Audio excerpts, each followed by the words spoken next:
ओम शांति। 30 अगस्त 2025। मीठे बच्चे, ज्ञान को बुद्धि में धारण कर आपस में मिलकर क्लास चलाओ। अपना और औरों का कल्याण कर सच्ची कमाई करते रहो। प्रश्न: तुम बच्चों में कौन सा अहंकार कभी नहीं आना चाहिए? उत्तर: कई बच्चों में अहंकार आता है कि यह छोटी छोटी बालकियां हमें क्या समझाएंगी। बड़ी बहन चली गई तो रूठकर क्लास में आना बंद कर देंगे। यह है माया के विघ्न।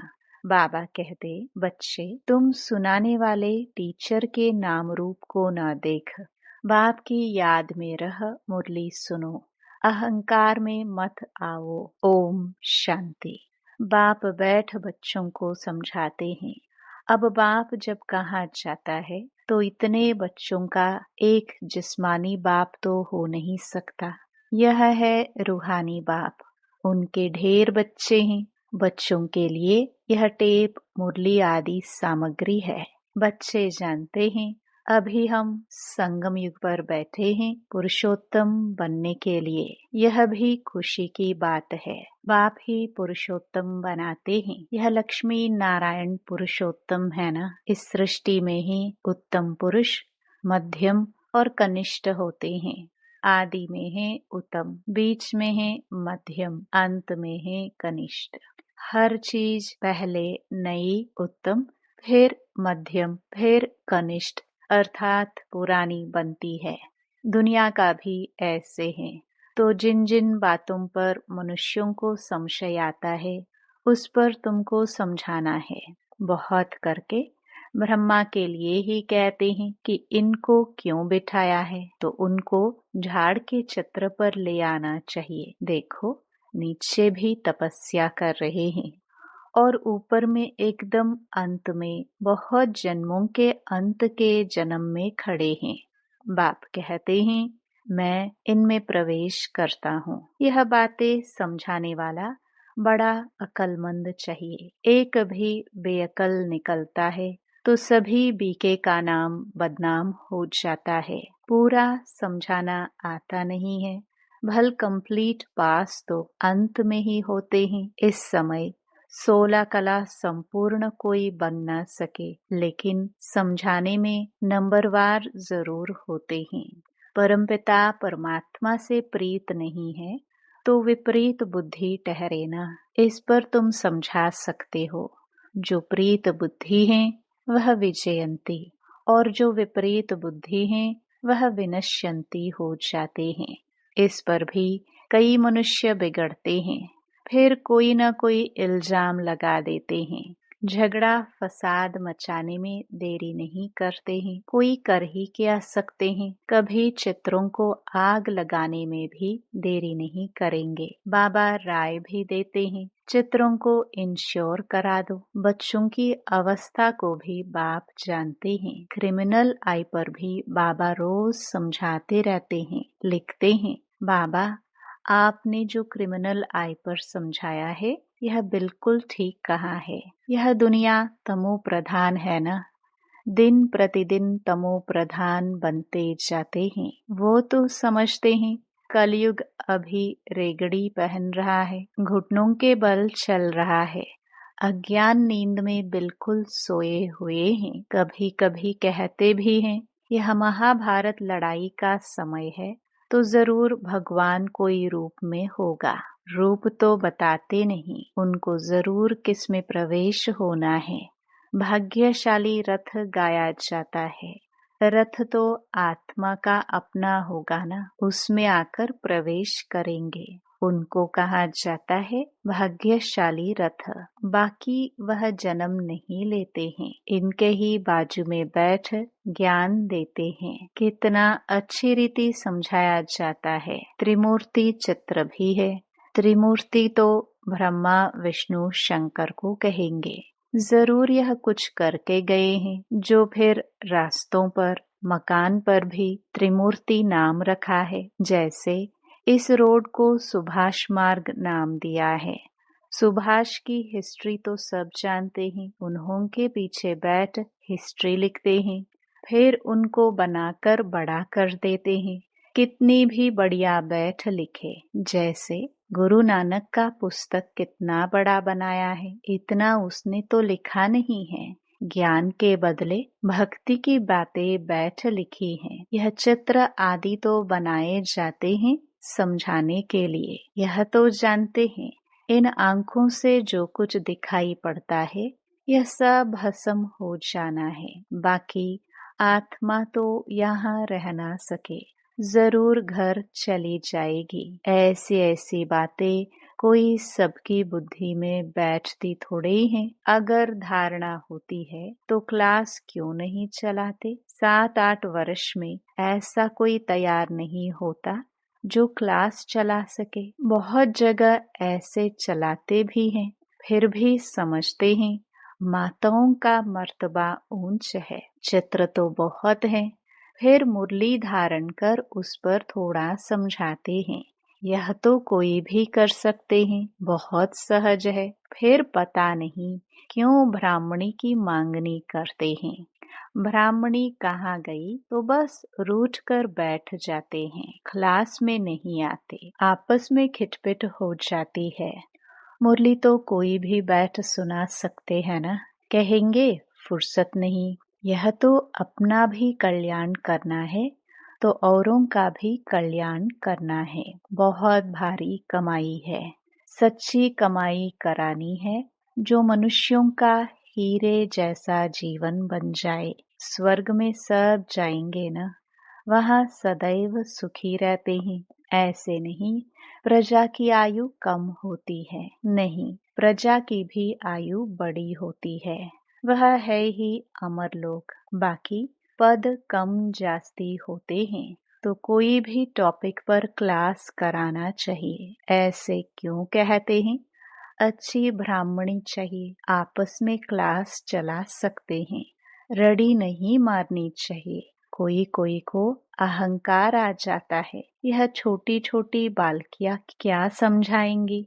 माया के विघ्न भी बहुत आते हैं, बुद्धि में नहीं बैठता। बाबा तो रोज समझाते रहते हैं, शिव बाबा तो टॉपिक पर नहीं समझाएंगे ना। वह तो सागर है, उछले मारते रहेंगे। कभी बच्चों को समझाते, कभी बाहर वालों के लिए समझाते। मुरली तो सबको मिलती है। अक्षर नहीं जानते हैं तो सीखना चाहिए ना। अपनी उन्नति के लिए पुरुषार्थ करना चाहिए, अपना भी और दूसरों का भी कल्याण करना है। यह बाप ब्रह्मा बाबा भी सुना सकते हैं ना, परंतु बच्चों का बुद्धि योग शिव बाबा तरफ रहे, इसलिए कहते हैं हमेशा समझो शिव बाबा सुनाते हैं। शिव बाबा को ही याद करो। शिव बाबा परम धाम से आए हैं, मुरली सुना रहे हैं। यह ब्रह्मा तो परम धाम से नहीं आकर सुनाते हैं। समझो शिव बाबा इस तन में आकर हमको मुरली सुना रहे हैं। यह बुद्धि में याद होना चाहिए। यथार्थ रीति यह बुद्धि में रहे तो भी याद की यात्रा रहेगी ना। परंतु यहाँ बैठे भी बहुतों का बुद्धि योग इधर उधर चला जाता है। यहाँ तुम यात्रा पर अच्छी रीति रह सकते हो, नहीं तो गांव याद आएगा, घर बार याद आएगा। बुद्धि में यह याद रहता है। शिव बाबा हमको इसमें बैठ पढ़ाते हैं। हम शिव बाबा की याद में मुरली सुन रहे थे, फिर बुद्धि योग कहाँ भाग गया। ऐसे बहुतों का बुद्धि योग चला जाता है। यहाँ तुम यात्रा पर अच्छी रीति रह सकते हो, समझते हो शिव बाबा परमधाम से आए हैं। बाहर गांवड़ों आदि में रहने से यह ख्याल नहीं रहता है। कोई कोई समझते हैं शिव बाबा की मुरली इन कानों से सुन रहे हैं, फिर सुनाने वाले का नाम रूप याद ना रहे। यह ज्ञान सारा अंदर का है। अंदर में ख्याल रहे शिव बाबा की मुरली हम सुनते हैं। ऐसे नहीं फलानी बहन सुना रही है, शिव बाबा की मुरली सुन रहे हैं। यह भी याद में रहने की युक्तियां हैं। ऐसे नहीं कि जितना समय हम मुरली सुनते हैं याद में है, नहीं। बाबा कहते हैं बहुतों की बुद्धि कहाँ कहाँ बाहर में चली जाती है। खेती बाड़ी आदि याद आती रहेगी। बुद्धि योग कहाँ बाहर भटकना नहीं चाहिए। शिव बाबा को याद करने में कोई तकलीफ थोड़ी है, परंतु माया याद करने नहीं देती है। सारा समय शिव बाबा की याद रह नहीं सकती और ख्यालात आ जाते हैं। नंबरवार पुरुषार्थ अनुसार है ना। जो बहुत नजदीक वाले होंगे उनकी बुद्धि में अच्छी रीति बैठेगा। सब थोड़ी 8 की माला में आ सकेंगे। ज्ञान योग दैवी गुण यह सब अपने में देखना है। हमारे में कोई अवगुण तो नहीं है। माया के वश कोई विकर्म तो नहीं होता है। कोई बहुत लालची बन जाते हैं। लालच का भी भूत होता है। तो माया की प्रवेशता ऐसी होती है जो भूख भूख करते रहते हैं। खाऊं खाऊं पेट में बलाऊं। कोई में खाने की बहुत आसक्ति होती है। खाना भी कायदे अनुसार होना चाहिए। ढेर बच्चे हैं, अब बहुत बच्चे बनने वाले हैं। कितने ब्राह्मण ब्राह्मणियां बनेंगे। बच्चों को भी कहता हूँ तुम ब्राह्मण बन बैठो। माताओं को आगे रखा जाता है।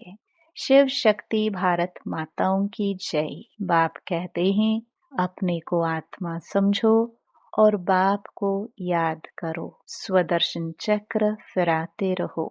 स्वदर्शन चक्रधारी तुम ब्राह्मण हो। यह बातें नया कोई आए तो समझ न सके। तुम हो सर्वोत्तम ब्रह्मा मुखवंशावली ब्राह्मण कुलभूषण स्वदर्शन चक्रधारी। नया कोई सुने तो कहेंगे स्वदर्शन चक्र तो विष्णु को है। यह फिर इन सबको कहते रहते हैं, मानेंगे नहीं। इसलिए नए नए को सभा में अलाउ नहीं करते। समझ नहीं सकेंगे। कोई फिर बिगड़ पड़ते हैं। क्या हम बेसमझ हैं जो आने नहीं दिया जाता है? क्योंकि और सत्संगों में तो ऐसे कोई भी जाते रहते हैं। वहाँ तो शास्त्रों की ही बातें सुनाते रहते हैं। वह सुनना हर एक का हक है। यहाँ तो संभाल रखनी पड़ती है। यह ईश्वरीय ज्ञान बुद्धि में नहीं बैठता तो बिगड़ पड़ते हैं। चित्रों की भी संभाल रखनी पड़ती है। इस आसुरी दुनिया में अपनी दैवी राजधानी स्थापन करनी है। जैसे क्राइस्ट आया अपना धर्म स्थापन करने। यह बाप दैवी राजधानी स्थापन करते हैं। इसमें हिंसा की कोई बात नहीं है। तुम न काम कटारी की और न स्थूल हिंसा कर सकते हो। गाते भी हैं मोत पलिति कपड़ धोए। मनुष्य तो बिल्कुल घोर अंधियारे में है। बाप आकर घोर अंधियारे से घोर सोचरा करते हैं। फिर भी कोई बाबा कहकर फिर मुंह मोड़ देते हैं। पढ़ाई छोड़ देते हैं। भगवान विश्व का मालिक बनाने के लिए पढ़ाते हैं। ऐसी पढ़ाई को छोड़ दे तो उनको कहा जाता है महामूर्ख। कितना जबरदस्त खजाना मिलता है। ऐसे बाप को थोड़ी कभी छोड़ना चाहिए। एक गीत भी है, आप प्यार करो या ठुकराओ, हम आपका दर कभी नहीं छोड़ेंगे। बाप आए ही हैं बेहद की बादशाही देने। छोड़ने की तो बात ही नहीं। हाँ, लक्षण अच्छे धारण करने हैं। स्त्रियां भी रिपोर्ट लिखती हैं, यह हमको बहुत तंग करते हैं। आजकल लोग बहुत खराब है। बड़ी संभाल रखनी चाहिए। भाइयों को बहनों की संभाल रखनी है। हम आत्माओं को कोई भी हालत में बाप से वर्षा जरूर लेना है। बाप को छोड़ने से वर्षा खलास हो जाता है। निश्चय बुद्धि विजयंती, संशय बुद्धि विनश्यंती। फिर पद बहुत कम हो जाता है। ज्ञान एक ही ज्ञान सागर बाप दे सकते हैं, बाकी सब है भक्ति। भल कोई कितना भी अपने को ज्ञानी समझे, परंतु बाप कहते हैं सबके पास शास्त्रों और भक्ति का ज्ञान है। सच्चा ज्ञान किसको कहा जाता है, यह भी मनुष्य नहीं जानते हैं। अच्छा, मीठे मीठे सिखेलदे बच्चों प्रति माता पिता बाप दादा का याद प्यार और गुड मॉर्निंग। रूहानी बाप की रूहानी बच्चों को नमस्ते। धारणा के लिए मुख्य सार। पहला, ध्यान रखना है कि मुरली सुनते समय बुद्धि योग बाहर भटकता तो नहीं है। सदा स्मृति रहे कि हम शिव बाबा के महावाक्य सुन रहे हैं। यह भी याद की यात्रा है। दूसरा, अपने आप को देखना है कि हमारे में ज्ञान योग और दैवी गुण है। लालच का भूत तो नहीं है। माया के वश कोई विकर्म तो नहीं होता है। वरदान, निमित्त भाव की स्मृति से हलचल को समाप्त करने वाले सदा अचल अडोल भव।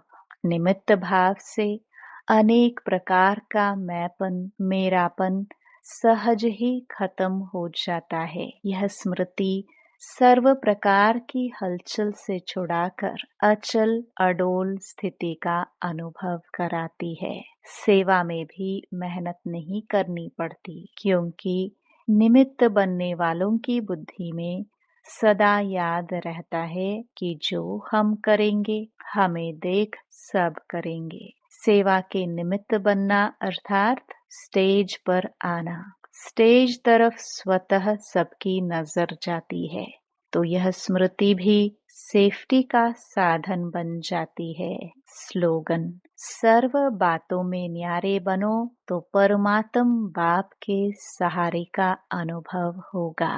अव्यक्त इशारे, सहयोगी बनना है तो परमात्म प्यार के अनुभवी बनो। वर्तमान समय भटकती हुई आत्माओं को एक तो शांति चाहिए, दूसरा रूहानी स्नेह चाहिए। प्रेम और शांति का ही सब जगह अभाव है। इसलिए जो भी प्रोग्राम करो उसमें पहले तो बाप के संबंध के स्नेह की महिमा करो और फिर उस प्यार से आत्माओं का संबंध छोड़ने के बाद शांति का अनुभव कराओ। प्रेम स्वरूप और शांत स्वरूप दोनों का बैलेंस हो।